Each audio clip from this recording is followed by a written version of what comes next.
GCC രാഷ്ട്രങ്ങൾക്കിടയിൽ വലിയ ഭിന്നിപ്പും വിള്ളലും രൂപപ്പെട്ടിരിക്കുകയാണ്.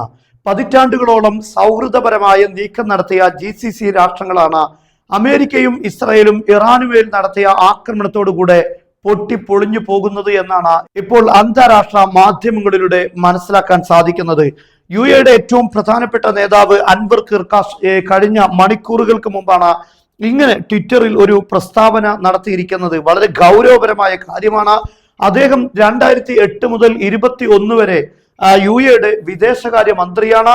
ഇപ്പോൾ അദ്ദേഹം UAE ഡിപ്ലോമാറ്റിക്കൽ ഉപദേഷ്ടാവ് കൂടെയാണ്. വളരെ പ്രധാനപ്പെട്ട സ്ഥാനം വഹിക്കുന്ന വ്യക്തിയാണ്. അദ്ദേഹം പറയുന്നത് ഗൾഫ് രാഷ്ട്രങ്ങളെ മുഴുവൻ എല്ലാ രാഷ്ട്രങ്ങളെയും ഉൾക്കൊള്ളുന്ന രീതിയിൽ വലിയ അപകടകരമായ അതിക്രമം ഇറാൻ നടത്തിയിരിക്കുകയാണ്. പക്ഷെ ഈ ഒരു ഘട്ടത്തിൽ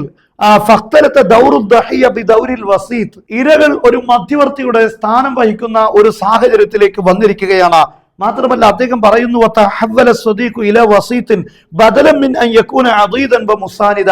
യഥാർത്ഥത്തിൽ സഹായികളാവേണ്ട സഹായികളാകേണ്ട ആളുകൾ ഇപ്പോൾ മധ്യവർത്തികളായി മാറിയിരിക്കുന്നു.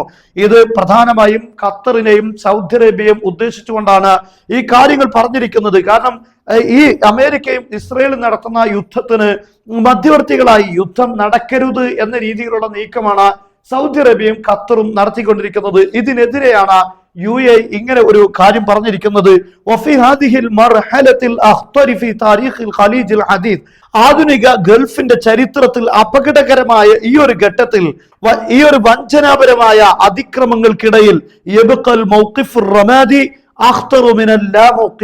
യഥാർത്ഥത്തിൽ നിഷ്ക്രിയമായ നിലപാട് അത് ഒരു നിലപാടും ഇല്ലാതിരിക്കുന്നതിനേക്കാൾ അപകടമാണ് എന്നാണ് പറഞ്ഞിരിക്കുന്നത്. കാരണം സൗദി അറേബ്യയും അതുപോലെ ഖത്തറും ഇതിൽ ഇറാനെതിരെയുള്ള ആക്രമണത്തിന് എതിർത്തുകൊണ്ട് അമേരിക്ക അങ്ങനെ ഒരു ആക്രമണം അഴിച്ചുവിടുന്നതിന് തടസ്സം ചെയ്തുകൊണ്ട് അതിനെ എതിർത്തുകൊണ്ട് രംഗത്ത് വരുന്നു. അതല്ലെങ്കിൽ അതിന് അവർ സഹായം നൽകില്ല എന്ന രീതിയിൽ തന്നെ കാര്യമായി സൗദി അറേബ്യയും ഖത്തറും നിലപാട് സ്വീകരിക്കുമ്പോൾ ഇവിടെയാണ് UAEയും അതുപോലെ തന്നെ ഈ രാഷ്ട്രങ്ങളും തമ്മിൽ ഭിന്നിപ്പിലേക്ക് കടന്നു വരുന്നത്.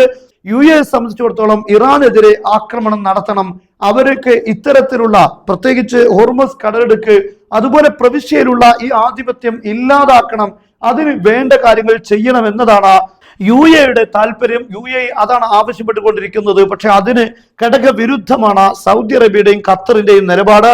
ഈ നിലപാടിനെ വിമർശിച്ചുകൊണ്ടാണ് ഇത്രയും ഗൗരവമായ ഒരു കാര്യം പറഞ്ഞിരിക്കുന്നത്. അദ്ദേഹം പറഞ്ഞത് നിഷ്ക്രിയമായ നിലപാടിനേക്കാളും പ്രധാനപ്പെട്ടത് ഒരു നിലപാടും സ്വീകരിക്കാതിരിക്കുന്നതിനേക്കാളും അപകടകരമാണ് ഇത്തരത്തിലുള്ള നിഷ്ക്രിയമായ നിലപാടുകൾ, ഇങ്ങനെ ഭീതിപൂർവം ഇത്തരത്തിലുള്ള നിലപാട് സ്വീകരിക്കുന്നത് എന്നൊക്കെയാണ് അദ്ദേഹം എഴുതിയിരിക്കുന്നത്. ഇത് സൂചിപ്പിക്കുന്നത് OPEC-ൽ നിന്ന് UAE പിന്മാറിയിട്ടുണ്ട്, OPEC പ്ലസിൽ നിന്നെല്ലാം.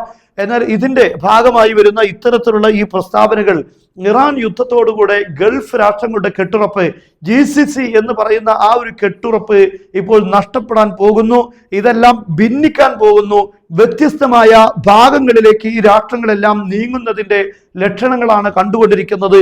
യഥാർത്ഥത്തിൽ പതിറ്റാണ്ടുകളായി ഒരു നാറ്റോ ശക്തിയെ പോലെ വളരെ സുശക്തമായി വ്യക്തമായ സഹകരണത്തോടുകൂടെ നീങ്ങിയ രാഷ്ട്രങ്ങളാണ് GCC രാഷ്ട്രങ്ങൾ. എന്നാൽ അവിടെയാണ് ഇപ്പോൾ ഇങ്ങനെയുള്ള ഗുരുതരമായ ചില വിള്ളലുകളും ഭിന്നിപ്പുകളും രൂപപ്പെട്ടു വരുന്നത്.